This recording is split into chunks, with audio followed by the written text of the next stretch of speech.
K-100 radio. Let's get into that. I just kind of want to give people a visual of what K-100 radio is.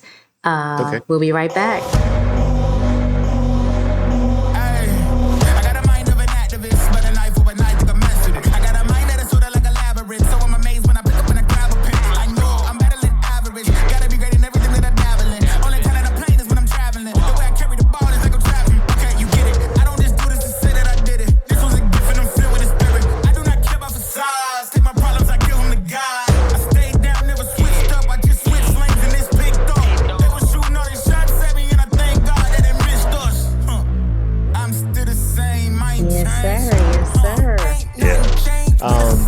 So K-100 Radio is an online broadcast. It's a digital radio station, right?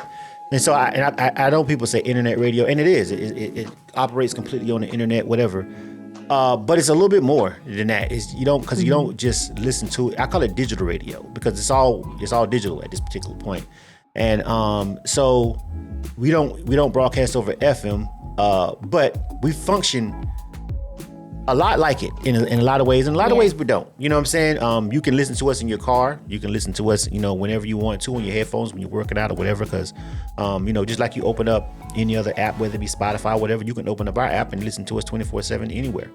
You can listen to us in your home. You can play us through Alexa. You know what I'm saying? There's different ways that you can, just so many ways that you can access the broadcast. But it's a live streaming 24/7 broadcast. But it started before podcasts were even quote unquote cool now, before people were doing podcasts like this, before COVID, because COVID is what made podcasts popular. Way before that, literally a decade before that, we were doing what we were doing podcasts, and we were using this platform called Blog Talk Radio. It's not even around anymore. But we were using this thing called Blog Talk Radio to do podcasts and talk shows and stuff. And so what I did was when I first started it was like a talk segment type thing. And it kind of derived from a Facebook group. And we would be in this Facebook group. This is when Facebook was kind of still new too. And we would be saying all this crazy, wild stuff. And I was like, this could be a talk show. And then I discovered Blog Talk Radio. And I started the Blog Talk station. But then I was like, well, because I'm an artist, you can play music through Blog Talk and stuff. So I was like, you know what? It's not even a lot of outlets. Because I'm an independent artist, I'm going to always have a love and affinity for independent artists, for the grind, for independent music, for the independent scene, period. It's in me, not on me. You know what I'm saying? Because I did all my music independently, right? So while I was doing that, I created a segment within the show. I had the talk segment, and I had another segment that I had called The Subway, where I would just play music. Yeah. I would just play music. I would just play dope independent stuff. It wasn't no review or nothing. I would just talk like a DJ, like a radio show, and be like, yo, this is some new music. Check this out. Boom, play it. You know what I'm saying? And people were like, yo, who is that? Blah, blah. So then I decided to do another segment because I seen another guy that was doing it from New York, a guy called K-100. He had a music review. And I was like, yeah, that's cool. But most people that's calling the show, whatever, they were like in New York because he was in New York. So most people that knew about it was in New York, but there was no music review show in Atlanta online. Right. And so I was like, I like that idea, but I wanted to put my own spin on it.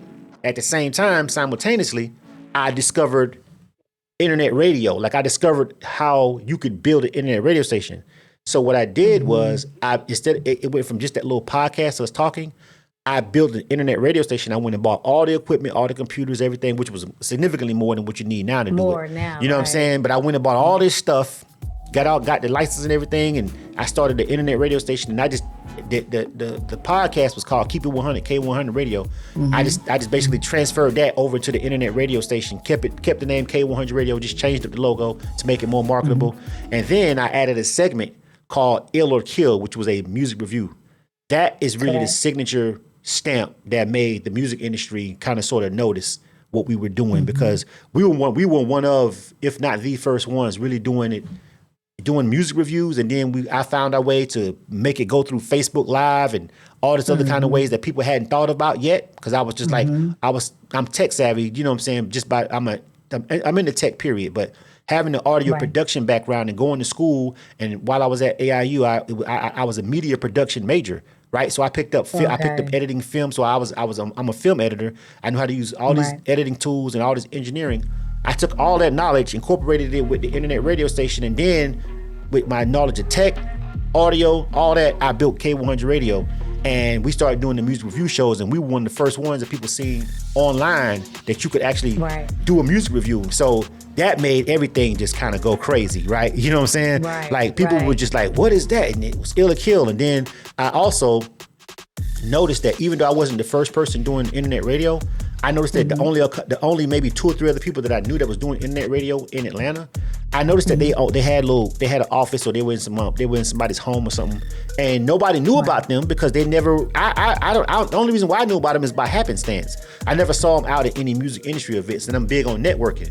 And so what I did, what really made everything escalate to another level, to where our brand was starting to be recognized nationally and beyond, is I would go and pop out. I built this setup that was mobile, that was easy, that I could pack up and put in the car. I had 2 setups. I had my setup at home, and then I had the other stuff set up the smaller setup that I could pick it up and take it with me. So I was going out to all the music events, interviewing people live right there. You know what I'm saying? And then so just branding and just being everywhere, going to my traveling, going out of town to events and stuff like that.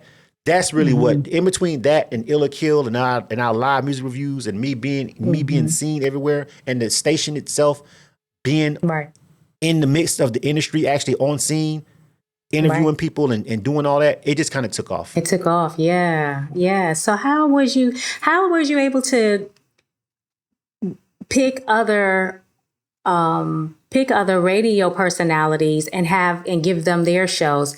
Was it a process of like, I think you'd be a good fit here, or they started coming to you?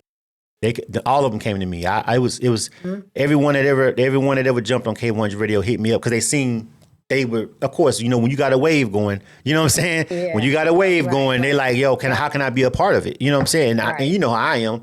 I'm like, I ain't gonna make it hard. You know what I'm saying? I'm trying to, you know, because that's helping me. Like if you jump on the show and then you start telling people that you on the broadcast, all they're gonna do is download the app because they're your friends. They want to hear it. There's more people that downloading the app for us, so it helps us out. Long as you can produce your show, and you know.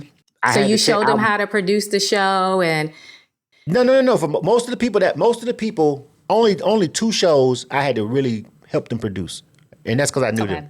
Most of the people, they already had something going on. They just didn't have a platform, right? So they already had stuff going on. They just didn't have a platform like K-100 Radio that would take it and syndicate it. You know what I'm saying? Like they may have these little unknown podcasts, but then we're known. More people are listening to us because we've been around for a while and we're in that radio station. Right. So if you could produce your show, we'll produce the show, send it to me, and then I'll air it at this time. You feel what I'm saying? Correct. And so, you know, it's just like anything else. So we started functioning like a radio station. Now, you know what I'm saying? We've got syndicated shows and we got people from all. So now we're getting shows that air on it comes across K-100 Radio live, same time, every day. Even it may have been produced in Milwaukee or you know, but it's the same time. But it's the same time, you know. So we just started functioning like a radio station does. Yeah. Okay, that makes sense. Yeah. So, did you realize, or did you think that it would have this impact, especially in the independent community? Did you think it would be this big? No, did I? When I first did it, I was doing it to just kill some time because I was tired of. I was like I had did a album, a group album, and it was like some stuff that happened with the group that the album didn't come out, and I was just like, you know what? I'm just tired. You know what I'm saying? At this point, right? Like the deal didn't come through, and you know what I'm saying? I'm still grinding independently. I'm still doing music. I still love to do it, but I'm just like tired. I want to do something else for a minute. Gotcha. And that's really why I started the podcast, just to do something different. Mind you, this was before podcasts were cool. Yeah, you know what I'm saying? We're talking about 2008. 2009, 10, you know what I'm saying? Somewhere around there, you know what I'm saying? So, oh, really? Yeah, 2010 is when I really first started, you know what I'm saying? So we've been at it for like almost 15 years at this point, wow. You know what I'm saying? I know when I heard it, I was like, what is this? You know, there was nothing like it. There was nothing like it out in Atlanta. And I didn't understand what it was. I was just like, this is different. And you was just ahead of your time, to be honest. You know, yeah, I was. You know? I will openly admit that you was ahead of your time. It's so many people doing. It's so many people doing what I've already done now. We're talking about done now. You can run down the name of Drink Champs, Big Facts, all of them. Yeah. I did it before all of them. Already did you know what I'm saying? The only difference is those guys were already industry plugged in, so they could get big name guests. But my guests were always all independents. I've interviewed a couple of big names, but only time I would tend to get the big names is when we would be at the events. So, I've interviewed, Mystical and Juvenile and, Benzino and, a couple other people, Jock and Tisha Campbell and, I've interviewed those people on K-100 Radio, but that's when I was like out at an event. And mind you, this whole time, I never had like a studio. Like I was doing everything out of my crib. You know what I'm saying? Like the only time I was, because when I pop out on the scene. I wasn't like, you ain't got to come to me, I'm coming to y'all. You know what I'm saying? So I would be on the scene getting all the good interviews and stuff at South by Southwest and all these other places. You know what I'm saying? So I was just doing it differently, but I was 10 years ahead of, 10 years ahead of it. So, yeah, so let's give a round of applause for that. We'll put some effects in there because we need to clap it up. You know what I mean? For sure. The pioneer is in the building with us. So